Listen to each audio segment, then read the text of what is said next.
Welcome to Samba Samba. Enjoy the video. You start by ensuring you have an admin account and a system restore point so you can reverse changes if needed. Once done, open Settings Right Arrow Apps and Features and search for HP Audio Switch. This locates the installed package. If uninstall is available, use it. If the button is grayed out, don't panic. You'll next remove the running service and startup entries using Task Manager and Services to let the uninstaller finish cleanly. Now you stop the app from running so removal succeeds.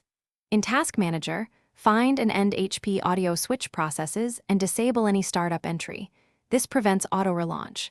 Next, open Services, MSC, and locate HP Audio-related services. Stop them and set startup to manual or disabled so they don't restart. Once stopped, check Task Scheduler and remove any HP Audio Switch tasks. These steps let the uninstaller or manual finish by removing leftover files and registry entries so the switch won't reappear. First, export registry keys for backup, then in Regedit remove HP Audio Switch keys under HKLM and HKCU and delete folders in program files and app data. Once cleaned, reboot so Windows refreshes drivers and startup.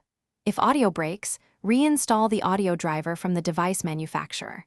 If the app resists removal, use Safe Mode to uninstall or run the uninstaller from elevated command prompt. That usually resolves stubborn cases.